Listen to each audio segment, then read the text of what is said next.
കൃത്യത കൃഷി എങ്ങനെ ചെയ്യാം, മികച്ച ഉൽപാദനം എങ്ങനെ നേടാം എന്നൊക്കെ അറിയണ്ടേ? ഇതാ ഇന്ന് നമ്മോട് ഇതേക്കുറിച്ചെല്ലാം സംസാരിക്കുന്നത് Malappuram Thavanur Kelappaji college of agricultural engineering and food ടെക്നോളജിയിൽ department of soil and water conservation എഞ്ചിനീയറിംഗിലെ പ്രൊഫസറും ഹെഡുമായ ഡോക്ടർ അബ്ദുൾ ഹക്കീം. ഡോക്ടർ അബ്ദുൾ ഹക്കീമുമായി സംസാരിക്കുന്നത് ഷിബു ജോർജ്.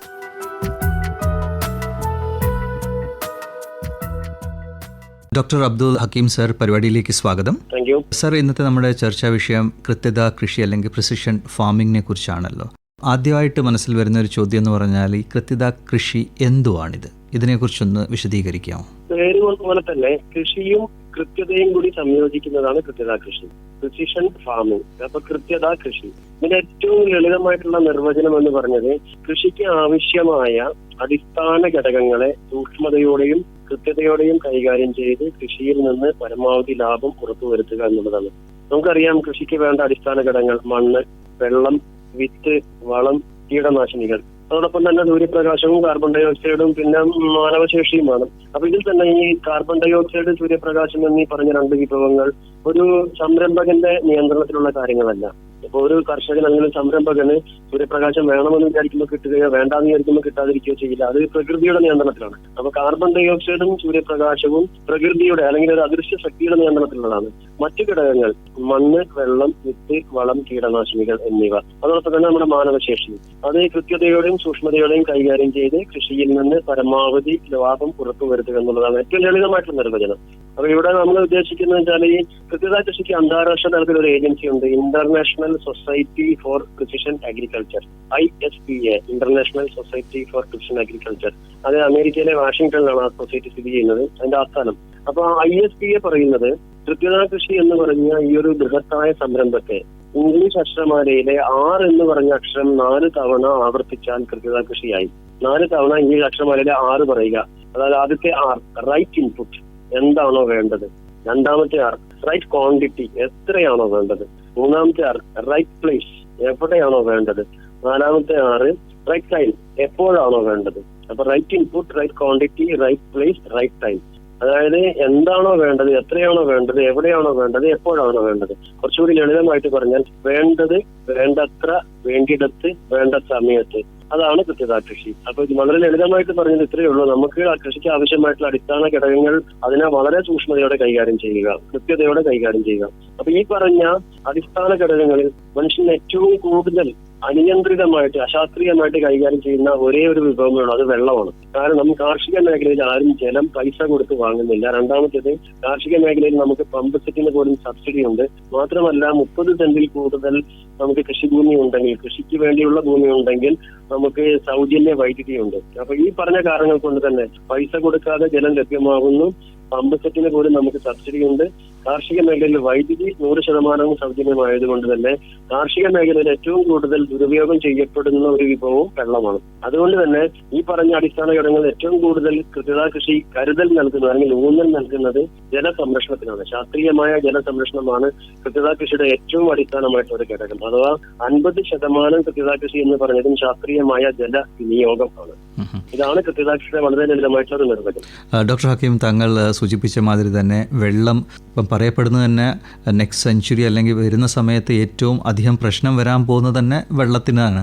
വാട്ടർ സ്കാർസിറ്റി അല്ലെങ്കിൽ വാട്ടറിൻ്റെ ഷോർട്ടേജ് തന്നെ ആയിരിക്കും ഏറ്റവും വലിയൊരു പ്രോബ്ലം മാൻകൈൻഡിൻ്റെ മുന്നിൽ തന്നെ വരാൻ പോകുന്നത്. സർ, ഈ പ്രശ്നത്തിലോട്ട് കടക്കുന്നതിന് മുന്നേ തന്നെ ഞാനൊരു കാര്യം ചോദിക്കാൻ ഉദ്ദേശിക്കുന്നത്, കൃത്യത കൃഷിയും മറ്റേ കൃഷിയും നമ്മൾ രണ്ടും താരതമ്യപ്പെടുത്തുമ്പം അഡ്വാൻറ്റേജസ് എന്തൊക്കെയാണ്? ഇതിനെക്കുറിച്ചൊന്ന് പറയാമോ? പരമ്പരാഗത കൃഷിയിൽ നമ്മൾ കൃഷിയിടത്തിലെ ഒറ്റത്തുണ്ട ഭൂമിയായി അല്ലെങ്കിൽ ഒരു ബൃഹത്തല പരിപാലനം എന്ന രീതിയിലാണ് നമ്മൾ കൈകാര്യം ചെയ്യുന്നത്. അപ്പൊ കൃത്യത കൃഷിക്ക് ഞാൻ നേരത്തെ പറഞ്ഞ നിർവചനം വളരെ ലളിതമായ ഒരു നിർവചനമാണെങ്കിൽ കുറച്ചും കൂടി ശാസ്ത്രീയമായിട്ട് നിർവചിച്ചാൽ കൃത്യത കൃഷി എന്ന് പറഞ്ഞാൽ നമ്മുടെ കൃഷിയിടത്തിലെ കാലികവും കാലികവുമായ വ്യതിയാനങ്ങളെ പഠിച്ച് ലഭ്യമായ വിവരങ്ങളും സാങ്കേതിക വിദ്യകളും ഉപയോഗിച്ചുകൊണ്ട് കൃഷി ചെയ്യുക. കാലികമായ സ്ഥലത്തിനനുസരിച്ച് വരുന്ന, കാലികമായ സമയത്തിനനുസരിച്ച് വരുന്ന, അപ്പം സ്ഥലത്തിനനുസരിച്ചും സമയത്തിനനുസരിച്ചും നമ്മുടെ കൃഷിയിടങ്ങളിൽ വരുന്ന വ്യതിയാനങ്ങളെ പഠിച്ച് ലഭ്യമായ വിവരങ്ങളും സാങ്കേതിക വിദ്യകളും ഉപയോഗിച്ചുകൊണ്ട് കൃഷി ചെയ്യുക എന്നുള്ളതാണ് കൃത്യത കൃഷിയുടെ പൂർണ്ണമായ ശാസ്ത്രീയമായ നിർവചനം. അപ്പൊ ഇവിടെ കൃത്യത കൃഷി പറയുന്നത് നമ്മുടെ കൃഷിയിടത്തിന്റെ വിസ്തീർണം എത്ര വലുതായാലും കൃഷിയിടത്തിന് പരമാവധി 50 സെന്റ് വിസ്തീർണമുള്ള വിസ്തീർണമുള്ള ചെറിയ ചെറിയ പരിപാലന യൂണിറ്റുകളാക്കി തിരിക്കുക. നമ്മൾ കൃഷിയിടം എത്ര വലുതാണെങ്കിലും ശരി, അപ്പൊ പരമാവധി 50 സെന്റ് വിസ്തീർണമുള്ള ചെറിയ ചെറിയ പരിപാലന യൂണിറ്റുകളാക്കി തിരിക്കുക. അപ്പൊ കൃത്യത കൃഷിയിൽ ഒരു യൂണിറ്റ് എന്ന് പറഞ്ഞാൽ അത് പരമാവധി 50 സെന്റാണ്. എന്ന് പറഞ്ഞാൽ എല്ലാ യൂണിറ്റും 50 സെന്റ് ആവണമെന്നില്ല. നമുക്കൊരു വലിയ കൃഷിഭൂമി 5 ഏക്കറോ 10 ഏക്കറുള്ള ഒരു കൃഷിഭൂമി ഉണ്ടെങ്കിൽ നമ്മൾ കൃത്യത കൃഷിയാണ് വിഭാവനം ചെയ്യുന്നതെങ്കിൽ നമ്മൾ ആദ്യം തന്നെ ചെയ്യേണ്ടത് ആ കൃഷിയിടത്തിലേക്ക് ഒന്ന് ഇറങ്ങി നമ്മൾ പൂർണ്ണമായിട്ടും അതിനൊന്ന് നിരീക്ഷിക്കുക. ഒരു ഒബ്സർവേഷൻ, ഒരു ട്രാൻസെക്ട് വാക്ക് എന്ന് പറയും. പ്രത്യക്ഷത്തിൽ നമ്മൾ അതിലൂടെ നടന്നു നീങ്ങുമ്പോൾ നമ്മുടെ കണ്ണുകൾ കൊണ്ട് നമ്മൾ കാണുന്ന പ്രകടമായ വ്യതിയാനങ്ങളുടെ അടിസ്ഥാനത്തിൽ, പ്രത്യക്ഷത്തിൽ കാണുന്ന പ്രകടമായ വ്യതിയാനങ്ങളുടെ അടിസ്ഥാനത്തിൽ ആ കൃഷിഭൂമിയെ നമ്മൾ ചെറിയ ചെറിയ പരിപാലന യൂണിറ്റുകളാക്കി തിരിക്കാം. ഓരോന്നും ഓരോ സൂചനകളാണ് അല്ലെങ്കിൽ സൂചകങ്ങളാണ്. ചില സ്ഥലത്ത് നമുക്ക് നല്ല മഞ്ഞ നിറത്തിലായിരിക്കും ഇലകൾ കാണുന്നത്, ചില സ്ഥലത്ത് നല്ല പച്ച നിറത്തിലായിരിക്കും, ചില സ്ഥലത്ത് നല്ല ഇടതിങ്ങിയ വളർച്ചയുണ്ടാകും, ചില സ്ഥലത്ത് സ്പാർസ് വെജിറ്റേഷൻ, നല്ല ഒറ്റത്തറ്റയായിട്ട് അങ്ങനെ വളരെ മുരടിച്ച് നിൽക്കുന്ന വളർച്ചയായിരിക്കും, ചില സ്ഥലത്ത് കളിമണ്ണായിരിക്കും, ചില സ്ഥലത്ത് പാറയായിരിക്കും, ചില സ്ഥലത്ത് നല്ല ചതുപ്പ് പോലെ കിടക്കുന്നുണ്ടാവും. കൃഷിയിടത്തിൽ നമ്മുടെ നഗ്നനേത്രങ്ങൾ കൊണ്ട് നമ്മൾ കാണുന്ന പ്രകടമായ വ്യതിയാനങ്ങളുടെ അടിസ്ഥാനത്തിൽ ഇതിനെ ഓരോരോ പരിപാലന യൂണിറ്റുകളാക്കി തിരിക്കണം. തിരിക്കുമ്പോൾ പരമാവധി 50 സെന്റ്, അതിൽ കൂടാൻ പാടില്ല എന്നുള്ളൂ. ഒരു യൂണിറ്റ് 5 സെന്റും ഒരു യൂണിറ്റ് 50 സെന്റും ആയാലും കുഴപ്പമില്ല. പ്രത്യക്ഷത്തിൽ കാണുന്ന പ്രകടമായ വ്യതിയാനങ്ങളുടെ അടിസ്ഥാനത്തിലാണ് നമ്മൾ ചെയ്യുന്നത്. അപ്പൊ ഇവിടെ ഈ ഓരോ യൂണിറ്റിലും നമ്മൾ മണ്ണിനെ പരിശോധിക്കും. ഓരോ യൂണിറ്റിലെയും മണ്ണിനെ ഓരോ തവണ കൃഷി ഇറക്കുന്നതിന് മുമ്പും പരിശോധിച്ചാണ് നമ്മൾ കൃത്യത കൃഷി വിഭാവനം ചെയ്യുന്നത്. അപ്പൊ അതുകൊണ്ട് തന്നെ പരമ്പരാഗത കൃഷിയും കൃത്യത കൃഷി നമ്മുടെ ഏറ്റവും വലിയ ഒരു വ്യതിയാനം എന്ന് പറഞ്ഞത് ഇതിന്റെ പരിപാലന തലത്തിലാണ്, ലെവൽ ഓഫ് മാനേജ്മെന്റ്. പരമ്പരാഗത കൃഷിയിൽ കൃഷിയിടത്തിന് ഒറ്റ തുണ്ടം ഭൂമിയായി പരിഹരിക്കുന്നു, അഥവാ ഒരു ബൃഹത് തല പരിപാലനമാണ്. അതേ സമയത്ത് കൃത്യത കൃഷിയിൽ കൃഷിയിടത്തിന് പരമാവധി 50 സെന്റ് വിസ്തീർണമുള്ള ചെറിയ ചെറിയ പരിപാലന യൂണിറ്റുകളാക്കി തിരിച്ചാണ് ചെയ്യുന്നത്. അപ്പൊ ഇവിടെ ഒരു സൂക്ഷ്മതല പരിപാലനമാണ്. അപ്പൊ പരമ്പരാഗത കൃഷി വളരെ ലളിതമായിട്ട് പറഞ്ഞാൽ നമ്മുടെ കൃഷിയിടത്തിന്റെ വിസ്തീർണം 5 സെന്റ് ആയാലും 50 സെന്റ് ആയാലും 50 ഏക്കർ ആയാൽ പോലും നമ്മൾ അതിനെ ഒറ്റത്തുണ്ടം ഭൂമിയായി കണക്കാക്കിക്കൊണ്ട് ഒരേ തോതിൽ ഒരേ രീതിയിലുള്ള പരിചരണമാണ് കൊടുക്കുന്നത്. പക്ഷെ കൃത്യത കൃഷിയിൽ പരമാവധി 50 സെന്റ് വിസ്തീർണമുള്ള ചെറിയ ചെറിയ യൂണിറ്റുകളാക്കി സൂക്ഷ്മതല പരിപാലനമാണ് കൊടുക്കുന്നത്. ഇതാണ് കൃത്യത കൃഷിയും പരമ്പരാഗത കൃഷിയും തമ്മിൽ ഏറ്റവും വലിയ ഒരു വ്യത്യാസം. സർ, കൃത്യത കൃഷിയിലെ പ്രധാന ഘടകങ്ങൾ ഏതൊക്കെയാണ്? ആരെങ്കിലും കൃത്യത കൃഷി ചെയ്യാൻ ഇൻട്രസ്റ്റഡ് ആണെങ്കിൽ, താല്പര്യം ഉണ്ടെങ്കിൽ ഏതൊക്കെ കാര്യങ്ങളാണ് ശ്രദ്ധിക്കേണ്ടത്? കൃത്യത കൃഷി ചെയ്യുമ്പോൾ നമുക്ക് 3 കാര്യങ്ങൾ നിർബന്ധമായിട്ട് നമ്മൾ അറിഞ്ഞിരിക്കണം. ഒന്ന്, മണ്ണിനെ കുറിച്ചുള്ള പൂർണ്ണമായ വിവരങ്ങൾ. 2, വെള്ളത്തിനെ കുറിച്ചുള്ള പൂർണ്ണമായ വിവരങ്ങൾ. 3, വിളയെ കുറിച്ചുള്ള പൂർണ്ണമായ വിവരങ്ങൾ. ഈ 3 കാര്യങ്ങൾ നമ്മൾ അറിഞ്ഞെങ്കിൽ മാത്രമാണ് നമുക്ക് കൃത്യത കൃഷി ചെയ്യാൻ പറ്റുകയുള്ളൂ. അപ്പൊ മണ്ണിനെ കുറിച്ചുള്ള പൂർണ്ണമായ വിവരങ്ങൾ എന്ന് പറയുമ്പോൾ ഓരോ യൂണിറ്റിലെയും മണ്ണിനെ നമ്മൾ പരിശോധിക്കണം. നേരത്തെ പറഞ്ഞ ഓരോ യൂണിറ്റിലെയും മണ്ണിനെ നമ്മൾ പരിശോധിക്കുക. പരമാവധി 50 സെന്റ് വിസ്തീർണമുള്ള ഓരോ യൂണിറ്റിലെയും മണ്ണിനെ ഓരോ തവണ വിളവിറക്കുന്നതിന് മുൻപ് നമ്മൾ പരിശോധിക്കണം. അതുപോലെ തന്നെ ഓരോ ഉറവിടത്തിലെയും വെള്ളം പരിശോധിക്കണം. ചിലപ്പോൾ നമ്മളെ കൃഷിഭൂമിക്കകത്ത് ചിലപ്പോൾ ഒന്നിലധികം ഉറവിടങ്ങൾ ഉണ്ടാവാം. ഒരു ഭാഗം കിണർ കൊണ്ടും മറ്റൊരു ഭാഗം ചിലപ്പോൾ കുളത്തിൽ നിന്നും ആയിരിക്കണം. അപ്പൊ എവിടെ നിന്നൊക്കെ വെള്ളം എടുക്കുന്നുണ്ടോ ആ ഓരോ ഉറവിടത്തിലെയും വെള്ളം പരിശോധിക്കണം. ഓരോ പരിപാലന യൂണിറ്റിലെയും മണ്ണിനെ പരിശോധിക്കണം. ഈ മണ്ണിന്റെ പരിശോധനയും വെള്ളത്തിന്റെ പരിശോധനയും ഓരോ തവണ വിളവിറക്കുന്നതിന് മുൻപ് നമ്മൾ ചെയ്യണം. നമ്മൾ ഈ മണ്ണും വെള്ളവും പരിശോധിച്ച് അതിന്റെ നിലവിലുള്ള അവസ്ഥയും നമുക്ക് ആവശ്യമുള്ള അവസ്ഥയും മനസ്സിലാക്കിയതിനു ശേഷമാണ് നമ്മൾ കൃത്യത കൃഷി വിഭാവനം ചെയ്യുന്നത്. അപ്പൊ അതുകൊണ്ട് തന്നെ മണ്ണിന്റെ പരിശോധനയും വെള്ളത്തിന്റെ പരിശോധനയും ഓരോ തവണ വിളവിറക്കുന്നതിന് മുൻപും വേണം. ഓരോ ഉറവിടത്തിൽ നിന്നും വെള്ളവും ഓരോ പരിപാലനം കൊണ്ടും മണ്ണും പരിശോധിക്കണം. മണ്ണിന്റെ കുറെ കാര്യങ്ങൾ നമുക്ക് അറിഞ്ഞിരിക്കണം. മണ്ണിന്റെ ഘടന അറിയണം, മേൽമണ്ണിന്റെ ആഴം അറിയണം, മണ്ണിന്റെ ജലസംഭരണ ശേഷി അഥവാ മണ്ണിന്റെ ടെക്സ്ചർ, അത് മണ്ണ് എത്രമാത്രം വെള്ളം പിടിച്ചു നിർത്താനുള്ള കഴിവുണ്ട്, അതുപോലെ തന്നെ മണ്ണിൽ അടങ്ങിയിരിക്കുന്ന നൈട്രജൻ, മണ്ണിൽ അടങ്ങിയിരിക്കുന്ന ഫോസ്ഫറസ്, പൊട്ടാഷ്, സൂക്ഷ്മമൂലകങ്ങൾ, മണ്ണിന്റെ ജൈവാംശം, മണ്ണിന്റെ അമ്ലത അല്ലെങ്കിൽ ക്ഷാരത, അത് pH, മണ്ണിന്റെ ലവണാംശം, ഇത്രയും കാര്യങ്ങൾ നമ്മൾ മണ്ണിന്റെ ഓരോ യൂണിറ്റിലും നമ്മൾ അറിഞ്ഞിരിക്കണം. അതുപോലെ തന്നെ വെള്ളത്തിന്റെ ആണെങ്കിൽ നമ്മൾ 4 കാര്യങ്ങൾ നിർബന്ധമായിട്ട് അറിയണം. വെള്ളത്തിന്റെ കാഠിന്യം, വാട്ടർ ഹാർഡ്നെസ് എന്ന് പറയും. അതുപോലെ തന്നെ ആ വെള്ളത്തിൽ പ്രകൃതി അലിഞ്ഞു ചേർന്നിരിക്കുന്ന വിവിധ രാസമൂലകങ്ങളുടെ തോത്, അതുപോലെ തന്നെ വെള്ളത്തിന്റെ അമ്ലത അല്ലെങ്കിൽ ക്ഷാരത, വെള്ളത്തിന്റെ pH, അതേപോലെ വെള്ളത്തിന്റെ ലവണാംശം, ഇത്രയും കാര്യങ്ങൾ നമ്മൾ. അപ്പൊ മണ്ണ് പരിശോധന കൃത്യമായിട്ട് മണ്ണ് പരിശോധന ലാബിലും ജലത്തിന്റെ പരിശോധന കൃത്യമായിട്ട് ജലപരിശോധന ലാബിലും സാമ്പിളുകൾ കൊടുത്ത് നമ്മൾ പരിശോധിക്കണം. അതോടൊപ്പം തന്നെ വിളയെക്കുറിച്ചുള്ള പൂർണ്ണമായ വിവരങ്ങൾ ഇതെല്ലാം കൂടി ചേർത്ത് വെച്ചുകൊണ്ടാണ് നമ്മൾ കൃത്യത കൃഷി വിഭാവനം ചെയ്യുന്നത്. അപ്പൊ ഇതിന്റെ ഏറ്റവും വലിയൊരു നേട്ടം എന്ന് പറഞ്ഞാൽ നമുക്ക് ഉയർന്ന ലാഭവും സുസ്ഥിരതയും ഉറപ്പുവരുത്താൻ കഴിയും. കൃത്യത കൃഷിയാണ് അവലംബിക്കുന്നതെങ്കിൽ ഉയർന്ന ലാഭം നമുക്ക് കൈവരിക്കാം, സുസ്ഥിരത കൈവരിക്കാം, ഉന്നത ഗുണനിലവാരം നമുക്കുണ്ടാകും. അതുപോലെ തന്നെ മണ്ണ്, ജല, ഊർജ്ജ സംരക്ഷണം, മണ്ണ് സംരക്ഷിക്കപ്പെടുന്നു, ജലം സംരക്ഷിക്കപ്പെടുന്നു, ഊർജ്ജം സംരക്ഷിക്കപ്പെടുന്നു. അതുപോലെ തന്നെ നമ്മുടെ ഭൂഗർഭ ജല, ഉപരിതലജല സ്രോതസ്സുകളുടെ സംരക്ഷണം ഉറപ്പുവരുത്താൻ കഴിയുന്നു. അങ്ങനെ എല്ലാ രീതിയിലും നമ്മുടെ പരിസ്ഥിതിക്ക് അനുയോജ്യമായ ഒരു കൃഷി രീതിയാണ് കൃത്യത കൃഷി. ഇതാണ് ഇതിന്റെ പ്രധാനപ്പെട്ട നേട്ടങ്ങൾ. ഇനി ഇതിന്റെ ഘടകങ്ങളിലേക്ക് വരികയാണെങ്കിൽ ഏറ്റവും പ്രധാനപ്പെട്ട ഘടകമാണ് സൂക്ഷ്മ ജലസേചനം. ഞാൻ നേരത്തെ ആമുഖമായിട്ട് പറഞ്ഞു, കൃത്യത കൃഷി ഏറ്റവും കൂടുതൽ കരുതൽ നൽകുന്നത് ജലസംരക്ഷണത്തിനാണ്. അപ്പൊ അതുകൊണ്ട് തന്നെ കൃത്യത കൃഷിയുടെ ഒരു 50% സൂക്ഷ്മ ജലസേചനമാണ്, അഥവാ മൈക്രോ ഇറിഗേഷൻ ആണ്. അപ്പൊ ഏതെങ്കിലും ഒരു സംരംഭകൻ മൈക്രോ ഇറിഗേഷൻ അഥവാ സൂക്ഷ്മ ജലസേചനം തന്റെ കൃഷിയിടത്തിൽ അവലംബിച്ചു കഴിഞ്ഞാൽ 50% കൃത്യത കൃഷിയായി എന്ന് നിസ്സംശയം പറയാം. രണ്ടാമത്തെ പ്രധാനപ്പെട്ട ഘടകമാണ് ഫെർട്ടിഗേഷൻ അഥവാ വളസേചനം. വെള്ളത്തിനോടൊപ്പം വെള്ളത്തിൽ ലയിക്കുന്ന വളങ്ങളും കൃത്യമായ ഇടവേളകളിൽ തുല്യമായ അനുപാതത്തിൽ കൊടുക്കുക, അതിനെയാണ് നമ്മൾ ഫെർട്ടിഗേഷൻ അഥവാ വളസേചനം എന്ന് പറയുന്നത്.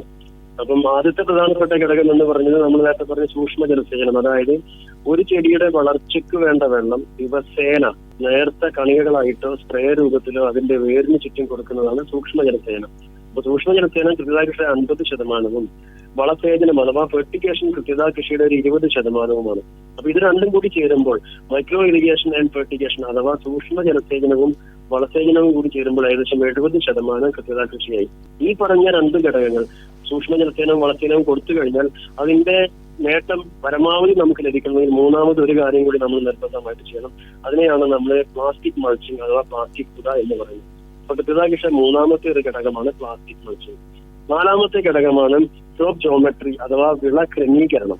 കൃത്യമായ ഇടയകലവും കൃത്യമായ വരിയകലവും പാലിച്ച് ലഭ്യമായ സ്ഥലത്ത് പരമാവധി എണ്ണം നദിയിൽ വസ്തുക്കളെ ഉൾക്കൊള്ളിക്കുന്നതാണ് ക്രോപ്പ് ജോമെട്രി അഥവാ വിള ക്രമീകരണം. ഇതിനെ നമ്മൾ ഹൈ ഡെൻസിറ്റി പ്ലാന്റിംഗ് എന്ന് കൂടി പറയും. ഉയർന്ന സാന്ദ്രതയിൽ നമ്മൾ വിളവിറക്കുന്നതിനെയാണ് ഹൈ ഡെൻസിറ്റി പ്ലാന്റിംഗ്. അത് ഇതിന്റെ മറ്റൊരു പര്യായ പദമാണ്. അതുപോലെ ഇതിന്റെ അവസാനത്തെ ഘടകമാണ് സംയോജിത കീടരോഗ നിയന്ത്രണം, integrated pest and disease management, IPDM. അപ്പൊ ഇത് കൃത്യത കൃഷിയുടെ 5ാമത്തെ ഒരു ഘടകമാണ്. അതും ഒരു 10%. അതായത് ഇതൊരു രോഗകീട നിയന്ത്രണ പാക്കേജാണ്. ഭൗതിക മാർഗങ്ങളും ജൈവിക മാർഗങ്ങളും രാസനിയന്ത്രണ മാർഗങ്ങളും സംയോജിപ്പിച്ചുകൊണ്ട് പരിസ്ഥിതിക്കും മനുഷ്യന്റെ ആരോഗ്യത്തിനും ദോഷകരമല്ലാത്ത രീതിയിലുള്ള ഒരു രോഗകീട നിയന്ത്രണ പാക്കേജാണ് സംയോജിത കീടരോഗ നിയന്ത്രണം. ഇതെല്ലാം കൂടി ചേർന്നാണ് കൃത്യത കൃഷി. അപ്പൊ 50% വരുന്ന സൂക്ഷ്മ ജലസേചനവും 20% വരുന്ന വളസേചനവും 10% വരുന്ന പ്ലാസ്റ്റിക് പുതയും 10% വരുന്ന വിളക്രമീകരണവും 10% വരുന്ന സംയോജിത കീടരോഗ നിയന്ത്രണവും ചേർന്നതാണ് കൃത്യത കൃഷി. ഇതാണ് ഇതിന്റെ പ്രധാനപ്പെട്ട ഘടകങ്ങൾ. ഡോക്ടർ ഹക്കീം, താങ്കൾ വിശദീകരിച്ചതിൽ നമുക്ക് മനസ്സിലാക്കാൻ പറ്റുന്നതെന്ന് പറഞ്ഞാൽ ഇത് കൃത്യത കൃഷി ചെയ്യണമെങ്കിൽ ഒരു നല്ല പ്ലാനിങ്, ഒരു നല്ല അറിവിൻ്റെ ആവശ്യമുണ്ട്. അപ്പോൾ ഇതിനു വേണ്ടിയുള്ള പരിശീലനമൊക്കെ കേരള കാർഷിക സർവകലാശാല കർഷകർക്ക് നൽകുന്നുണ്ടോ? കേരള കാർഷിക സർവകലാശാലയിൽ നമ്മുടെ കേന്ദ്ര സർക്കാരിന്റെ നിയന്ത്രണത്തിലുള്ള national committee on plastic culture application എന്ന് പറഞ്ഞ NCPAH in horticulture, NCPAH national committee plastic culture application horticulture, NCPAH എന്ന് പറഞ്ഞ് കേന്ദ്ര സർക്കാരിന്റെ കാർഷിക മന്ത്രാലയത്തിന്റെ നിയന്ത്രണത്തിലുള്ള ഒരു കമ്മിറ്റിയാണ്.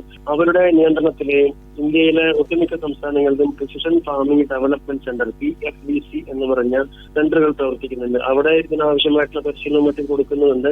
ഇപ്പൊ സമീപകാലത്ത് കേന്ദ്ര സർക്കാരിന്റെ ഫണ്ട് കുറച്ച് കുറഞ്ഞത് കൊണ്ട് ഇപ്പൊ PFDCയുടെ പ്രവർത്തനങ്ങൾ അല്പം മന്ദഗതിയിലാണ്. എന്നിരുന്നാൽ കൂടി നമ്മുടെ കാർഷിക സർവകലാശാലയുടെ ഒട്ടുമിക്ക കൃഷി വിജ്ഞാന കേന്ദ്രങ്ങളിലും അതുപോലെ തന്നെ സംസ്ഥാന കർഷക ക്ഷേമ കാർഷിക വികസന വകുപ്പിന്റെ കീഴിലുള്ള പ്രാദേശിക കാർഷിക പരിശീലന കേന്ദ്രങ്ങളുണ്ട്. RATTC അല്ലെങ്കിൽ ഫാർമേഴ്സ് ട്രെയിനിംഗ് കാർഷിക പരിശീലന കേന്ദ്രങ്ങളുണ്ട്. അപ്പൊ 2 ജില്ലകൾക്ക് ഒരു പരിശീലന കേന്ദ്രം എന്ന രീതിയിൽ തിരുവനന്തപുരത്തിനും കൊല്ലത്തിനും കൂടി ഒരെണ്ണം ഉണ്ട്. അതേപോലെ ഈ 2 ജില്ലകൾക്കായിട്ട് കഴക്കൂട്ടത്തിലുണ്ട്, കോഴയിലുണ്ട്, പന്തളത്തുണ്ട്, വൈറ്റിലയിലുണ്ട്, മലമ്പുഴയിലുണ്ട്, കോഴിക്കോട് വേങ്ങേരിയിലുണ്ട്, തളിപ്പറമ്പിലുണ്ട്. അപ്പൊ ഇവരെല്ലാം തന്നെ അവരുടെ എല്ലാ വാർഷിക പരിശീലന പദ്ധതിയിലും കാർഷിക മേഖലയിൽ വർക്ക് ചെയ്യുന്ന കൃഷി ഓഫീസർമാർക്ക്, കൃഷി അസിസ്റ്റന്റുമാർക്ക്, നമ്മുടെ താല്പര്യമുള്ള കർഷകർക്ക് അങ്ങനെ 3 കാറ്റഗറിയിലുള്ള പരിശീലനങ്ങളാണ് ഇവരിവിടെ ചെയ്യുന്നത്. 3 തരത്തിലുള്ള വിഷയത്തിലും കൃത്യത കൃഷി ഒരു പ്രധാന വിഷയമായി എടുത്തുകൊണ്ട് 3 ദിവസത്തെ പരിശീലനം, ഒരു കൃത്യമായിട്ടൊരു ആകെത്തുക കിട്ടുന്ന രീതിയിലുള്ള 3 ദിവസത്തെ പരിശീലനം ഇവർ കൊടുക്കുന്നുണ്ട്. ഇവിടെ എല്ലാം തന്നെ ഈ കൃത്യത കൃഷിയുടെ വിവിധ വശങ്ങളെ കുറിച്ചാണ്. ഇതിന് പല സ്ഥലങ്ങളിലും കോഴ്സിന് ഞാൻ തന്നെ ഫാക്കൽറ്റി ആയിട്ട് പോകാറുണ്ട്. അതുകൊണ്ടാണ് എനിക്ക് വളരെ കൃത്യമായിട്ട് ഇത് പറയാൻ കഴിയുന്നത്. അപ്പൊ ഇവരുടെ എല്ലാവരുടെയും ട്രെയിനിങ് കലണ്ടറിൽ കൃത്യത കൃഷി ഒരു പ്രധാനപ്പെട്ട വിഷയമാണ്. അതുപോലെ തന്നെ കേരള കാർഷിക സർവകലാശാല ഇതിൽ കൂടുതൽ താല്പര്യമുള്ള ആളുകൾക്ക് വേണ്ടി 1 വർഷം നീണ്ടു നിൽക്കുന്ന certificate course in precision farming വിഭാവനം ചെയ്തിട്ടുണ്ട്. 25,000 രൂപയാണ് 1 വർഷം നീണ്ടു നിൽക്കുന്ന ഈ കോഴ്സിന്റെ ഫീസ്. 1 വർഷം നീണ്ടു നിൽക്കുന്ന കോഴ്സാണ് കേരള കാർഷിക സർവകലാശാലയുടെ സർട്ടിഫിക്കറ്റ് കോഴ്സ്. നമ്മൾ സർട്ടിഫിക്കറ്റ് കൊടുക്കും. അതിനകത്ത് അധികവും ഓഫ്ലൈൻ ആയിട്ടായിരിക്കും, നേരിട്ടുള്ള ക്ലാസ്സും കുറച്ച് ഓൺലൈൻ ക്ലാസ്സുകളും ഉണ്ടാവും. അങ്ങനെയുണ്ട്. ഇതൊന്നും പോരാതെ തന്നെ CEL കേരള കാർഷിക സർവകലാശാല കീഴിലുള്ള സെന്റർ ഫോർ ലേണിംഗ് ഇപ്പൊ കഴിഞ്ഞ മാസം തന്നെ നമ്മൾ 5 ദിവസം നീണ്ടു നിൽക്കുന്ന ഒരു പരിശീലനം പ്രിസിഷൻ ഫാമിംഗിൽ നടത്തിയിരുന്നു. വളരെ നല്ല പ്രതികരണമായിരുന്നു. സമീപകാലത്ത് ഏറ്റവും കൂടുതൽ ആളുകൾ രജിസ്റ്റർ ചെയ്ത ഒരു പരിശീലന പരിപാടിയായിരുന്നു. 100-ലധികം പാർട്ടിസിപ്പൻസ് ഉണ്ടായിരുന്നു. അപ്പൊ വീണ്ടും ആളുകൾക്ക് താല്പര്യമുണ്ടെങ്കിൽ അത്തരം കോഴ്സുകൾ നമുക്ക് ഓൺലൈനായിട്ടും, അതും ഒരു ഹൈബ്രിഡ് മോഡലാണ് നമ്മൾ ചെയ്തത്. കുറച്ചുപേര് നേരിട്ടും അല്ലാതെയും നമ്മൾ 5 ദിവസമായിട്ട് നീണ്ടു നിൽക്കുന്ന ഒരു ഷെഡ്യൂൾ ഉണ്ടാക്കിയിട്ടാണ് പ്രോഗ്രാം ചെയ്തത്. അതിന് നല്ല പ്രതികരണമായിരുന്നു. ആ രീതിയിലുമുണ്ട്. അതുപോലെ തന്നെ നമുക്ക് ഇനിയിപ്പോൾ ടൈലർ മെയ്ഡ് വേണമെങ്കിൽ ഒരുപാട് ആളുകൾ ഒരുമിച്ച് ആവശ്യപ്പെടുകയാണെങ്കിൽ ടൈലർ മെയ്ഡ് ആയിട്ട് നമുക്ക് പ്രത്യേകമായിട്ട് വിഭാവനം ചെയ്ത കോഴ്സായിട്ട് കൊടുക്കാനും കഴിയും. അത് കാർഷിക സർവകലാശാലയ്ക്ക് ഒരുപാട് കേന്ദ്രങ്ങളുണ്ട്. ഈ തവനൂരിലേക്ക് വരികയാണെങ്കിൽ തവനൂർ കാർഷിക എഞ്ചിനീയറിംഗ് കോളേജിലെ ഇവിടെ നിന്നും നമുക്ക് അങ്ങനെ ഒരു ട്രെയിനിങ് നേരിട്ട് കൊടുക്കാനുള്ള സാധ്യതകളെ കുറിച്ചും റിക്വസ്റ്റ് ആണെങ്കിൽ നമുക്ക് ചിലപ്പോൾ പെയ്ഡ് ട്രെയിനിങ് ആയിട്ട് ചെയ്യാൻ പറ്റില്ല. പക്ഷേ ഗവൺമെന്റ് തലത്തിൽ ചെയ്യുന്നത് നമുക്ക് സൗജന്യ ട്രെയിനിങ് ആയിട്ട്. അപ്പൊ ഇതിനകത്ത് താല്പര്യമുണ്ടെങ്കിൽ പല രീതിയിൽ ഇതിന്റെ കാര്യങ്ങൾ നമുക്ക് പഠിക്കാനുള്ള സാധ്യതകൾ ഇന്ന് കേരളത്തിൽ നിലവിലുണ്ട്. ഡോക്ടർ ഹക്കീം, കൃത്യത കൃഷിയെ ഭാവിയിലെ കൃഷിയായിട്ട് നമുക്ക് വിശേഷിപ്പിക്കാൻ സാധിക്കുമോ? തീർച്ചയായിട്ടും. ഇപ്പൊ നമ്മൾ നേരിടുന്ന ഏറ്റവും വലിയൊരു ഭീഷണി എന്ന് പറയുന്നത് നമ്മുടെ ജനസംഖ്യ ക്രമാതീതമായിട്ട് വർദ്ധിക്കുന്നു. നമ്മുടെ കൃഷിയുടെ വിസ്തൃതി അല്ലെങ്കിൽ കൾട്ടിവേറ്റഡ് ഏരിയ അനുദിനം നാൾക്ക് നാൾ കുറയുന്നു. അതോടൊപ്പം തന്നെ കാർഷിക ഉൽപാദനവും കുറയുന്നു. അപ്പൊ ഉൽപാദനത്തിലുള്ള കൃഷിയുടെ വിസ്തീർണം കുറയുന്നു. അതുപോലെ തന്നെ ഉൽപാദനം കുറയുന്നു. ജനസംഖ്യ ക്രമാതീതമായിട്ട് വർദ്ധിക്കുന്നു. അത് നമുക്ക് ഭക്ഷ്യസുരക്ഷ നമ്മൾ നേരിടുന്ന ഏറ്റവും വലിയൊരു വെല്ലുവിളിയാണ്. ക്രമാതീതമായിട്ട് വർദ്ധിക്കുന്ന ജനങ്ങൾക്ക് ആനുപാതികമായിട്ട് ഭക്ഷ്യ ഉൽപാദനം നമുക്ക് സാധ്യമല്ല. അപ്പൊ കൃത്യത കൃഷി വിഭാവനം ചെയ്യുന്നത് തന്നെ ഏറ്റവും ചുരുങ്ങിയ സ്ഥലത്ത് നിന്ന് അല്ലെങ്കിൽ മിനിമം സ്ഥലത്ത് നിന്ന് അതിനകത്തുള്ള ഈ അടിസ്ഥാന ഘടകങ്ങളെ ശരിയായ രീതിയിൽ പരിപാലിച്ച് പരമാവധി ഉൽപാദനം ഉറപ്പുവരുത്തുക. കുറഞ്ഞ വിസ്തൃതിയിൽ നിന്ന് കൂടുതൽ ഉൽപാദനം ഉറപ്പുവരുത്തുക കുറഞ്ഞ സമയം കൊണ്ട് എന്നുള്ളതാണ് കൃത്യത കൃഷിയുടെ പ്രധാന ലക്ഷ്യം. ഇപ്പൊ തന്നെ നമ്മൾ നേരിടുന്ന മറ്റൊരു വെല്ലുവിളിയാണ് നമ്മുടെ ജല ദൗർലഭ്യം. നമുക്ക് കാർഷിക മേഖലയിൽ എന്നല്ല ഗാർഹിക മേഖലയിൽ പോലും വേനൽക്കാലത്ത് നമ്മൾ വെള്ളത്തിന് രൂക്ഷമായ നേരിടുന്നു. അതോടൊപ്പം തന്നെ ഊർജ്ജ പ്രതിസന്ധി, നമ്മുടെ രാജ്യത്ത് രൂക്ഷമായ ജലപ്രതിസന്ധി, അതിനേക്കാൾ രൂക്ഷമായിട്ടുള്ള ഊർജ്ജ പ്രതിസന്ധി അത് നമ്മുടെ സംസ്ഥാനത്തിലുമുണ്ട്. അപ്പൊ നമ്മൾ നേരിടുന്ന പ്രധാനപ്പെട്ട 3 വെല്ലുവിളികളാണ് ഭക്ഷ്യസുരക്ഷ, ജലപ്രതിസന്ധി, ഊർജ്ജ പ്രതിസന്ധി. കൃത്യത കൃഷി എന്ന് പറഞ്ഞാൽ നമ്മുടെ സംസ്ഥാനത്തിന്റെയും നമ്മുടെ രാജ്യത്തിന്റെയും ഭക്ഷ്യസുരക്ഷയുടെയും ജലസംരക്ഷണത്തിന്റെയും ഊർജ്ജ സംരക്ഷണത്തിന്റെയും ഭാവിയാണ് കൃത്യത കൃഷി എന്ന് നമുക്ക് നിസ്സംശയം പറയാൻ കഴിയും. ഡോക്ടർ ഹക്കീം, താങ്കൾ കൃത്യത കൃഷിയെക്കുറിച്ച് ഇത്ര നല്ല രീതിയിൽ തന്നെ ലളിതമായിട്ട് നമ്മുടെ ശ്രോതാക്കൾക്ക് പറഞ്ഞു കൊടുത്ത് ഇത്രയും സമയം നമ്മോടൊപ്പം ചെലവഴിച്ച് വളരെ നന്ദി സർ. Thank you.